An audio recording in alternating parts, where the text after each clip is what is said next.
A obra que está sendo feita no presente tem movido adiante a obra da Era da Graça. Isto é, a obra que está totalmente sob o plano de gestão de 6.000 anos tem se movido adiante. Apesar de a Era da Graça ter terminado, a obra de Deus tem feito progresso. Por que eu digo repetidamente que esse estágio da obra é construído sobre a Era da Graça e a Era da Lei? Isto significa que a obra deste dia é uma continuação da obra feita na Era da Graça e é um avanço sobre o que foi feito na Era da Lei.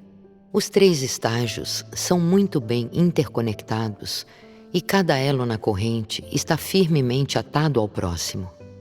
Porque eu também digo que esse estágio da obra é construído sobre o que foi feito por Jesus, supondo que esse estágio não foi construído sobre o que foi feito por Jesus, ele teria que ser crucificado novamente neste estágio.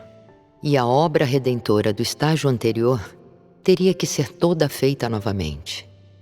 Isto seria sem sentido. Por isso, não é que a obra esteja completamente terminada, mas que a era se moveu adiante e o nível da obra foi elevado ainda mais alto do que antes. Pode-se dizer que esse estágio da obra foi construído sobre o fundamento da Era da Lei e sobre a rocha da obra de Jesus. A obra é construída estágio por estágio, e este estágio não é um novo começo. Somente a combinação dos 3 estágios da obra pode ser considerada o plano de gestão de 6.000 anos. A obra nesse estágio é feita sobre o fundamento da obra da Era da Graça. Se esses 2 estágios da obra não estivessem relacionados, então por que a crucificação não foi repetida nesse estágio? Por que eu não carrego os pecados do homem? Eu não venho por meio da concepção pelo Espírito Santo, nem carrego os pecados do homem por meio da crucificação. Antes, eu estou aqui para castigar o homem diretamente. Se o meu castigo ao homem e a minha vinda agora, não pela concepção do Espírito Santo, não seguisse a crucificação, então eu não seria qualificado para castigar o homem. É precisamente porque sou um com Jesus é que eu venho diretamente para castigar e julgar o homem. A obra nesse estágio é construída inteiramente sobre a obra do estágio precedente. É por isso que somente a obra deste tipo pode levar o homem, passo a passo, à salvação. Jesus e eu viemos de um espírito. Embora não tenhamos relação nas nossas carnes, os nossos espíritos são um, mesmo que o conteúdo do que nós fazemos e a obra que nós assumimos não sejam os mesmos. Nós somos semelhantes em essência. As nossas carnes tomam formas diferentes, mas isto é devido à mudança na era e nos diferentes requisitos da nossa obra. Os nossos ministérios não são semelhantes. Por isso, a obra que nós produzimos e o caráter que nós revelamos ao homem também são diferentes. E é por isso que o que o homem vê e entende neste dia é diferente do que no passado. Isto se dá por causa da mudança na era. Por tudo isso, eles são diferentes no gênero e na forma das carnes deles. E eles não nasceram da mesma família, ainda menos no mesmo período de tempo. Os espíritos deles são, não obstante a isso, um. Por tudo isso, as carnes deles não compartilham nem sangue nem parentesco físico de tipo algum. Não pode ser negado que eles são a encarnação de Deus em 2 períodos de tempo diferentes. Que eles são as carnes encarnadas de Deus é uma verdade irrefutável. Embora não sejam da mesma linhagem e não compartilhem uma linguagem humana comum. Um era um macho que falava a língua dos judeus e o outro uma fêmea que fala somente chinês. É por esses motivos que eles viveram em diferentes países para fazerem a obra que convinha a cada um fazer e em períodos diferentes de tempo também.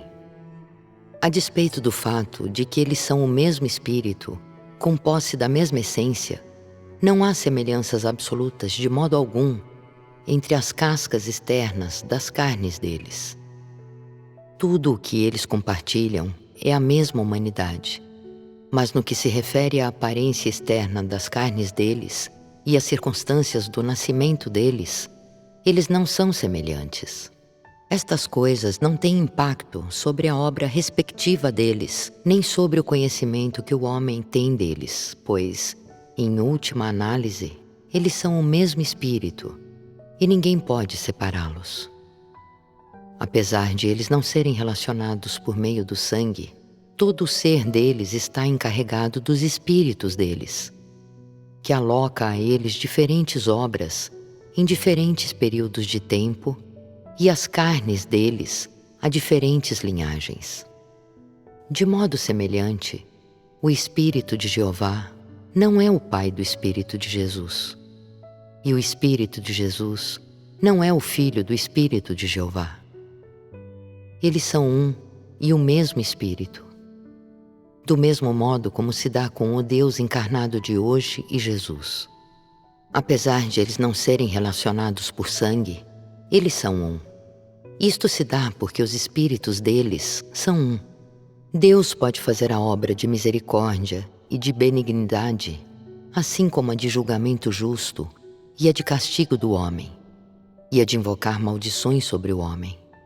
E no final, ele pode fazer a obra de destruir o mundo e de punir o iníquo. Ele não faz tudo isso ele mesmo? Esta não é a onipotência de Deus? Ele foi capaz de ambos para promulgar as leis para o homem e para emitir mandamentos para ele.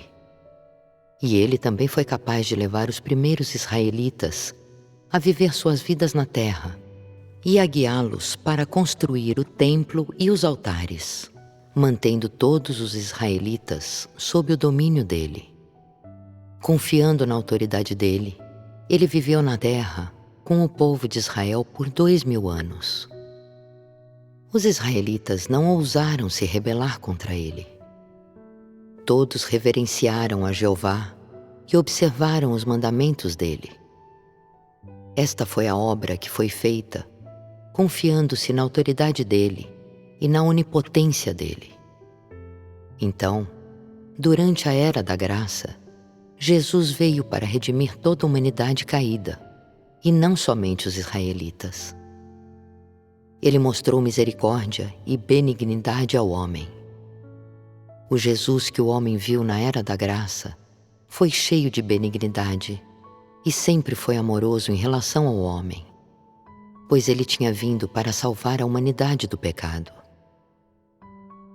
Ele foi capaz de perdoar os homens de seus pecados, até que a sua crucificação redimiu completamente a humanidade do pecado. Durante esse período, Deus apareceu diante do homem com misericórdia e benignidade, isto é, ele se tornou uma oferta pelo pecado para o homem e foi crucificado pelos pecados do homem, de modo que eles pudessem, para sempre, ser perdoados. Ele foi misericordioso, compassivo, longânimo e amoroso. E todos os que seguiram a Jesus na Era da Graça, do mesmo modo buscaram ser longânimos e amorosos em todas as coisas. Eles foram longânimos e nunca revidaram, mesmo quando apanhavam, eram amaldiçoados ou apedrejados. Porém, durante o estágio final, isto não pode mais ser assim. Semelhantemente, apesar de os espíritos deles serem um, a obra de Jesus e de Jeová não foram inteiramente semelhantes. A obra de Jeová não era causar o fim da era, mas guiá-la, introduzindo a vida da humanidade na Terra. Entretanto, a obra em curso é conquistar os que estão nas nações gentílicas, que têm se corrompido profundamente, e liderar não somente a família na China, mas o universo inteiro. Pode parecer para você que esta obra está sendo feita somente na China, mas de fato, ela já começou a se expandir no exterior. Por que é que os estrangeiros estão buscando o caminho verdadeiro repetidas vezes? É porque o Espírito já se pôs a operar. E as palavras que estão sendo faladas agora são direcionadas para o povo no universo todo. Com isso, metade da obra já está em andamento. Desde a criação do mundo até o presente, o Espírito de Deus tem colocado esta grande obra em movimento. E, além disso, tem feito uma obra diferente em diferentes eras e em diferentes nações. As pessoas de cada era veem um caráter diferente dele, que é naturalmente revelado por meio da diferente obra que ele faz. Ele é Deus, cheio de misericórdia e de benignidade. Ele é a oferta pelo pecado para o homem e para o pastor do homem. Mas ele também é o julgamento, o castigo e a maldição do homem. Ele poderia levar o homem a viver na terra por 2000 anos, e ele também poderia redimir a humanidade corrupta do pecado. Hoje, ele também é capaz de conquistar a humanidade, aqueles que não o conhecem, e fazê-los prostrarem-se sob o seu domínio, de modo que todos se submetam a ele completamente. No final, ele queimará totalmente tudo o que for impuro e injusto dentro do homem no universo todo, para mostrar a eles que ele não é somente um Deus misericordioso e amoroso, não somente um Deus de sabedoria e maravilhas, não somente um Deus santo, mas muito mais, um Deus que julga o homem. Para os malignos dentre a humanidade, ele é abrasador, julgamento e punição. Para aqueles que devem ser aperfeiçoados, ele é tribulação, refinamento e provação, assim como conforto, sustento, provisão de palavras, tratamento e poda. E para aqueles que são eliminados, ele é punição e também duro castigo,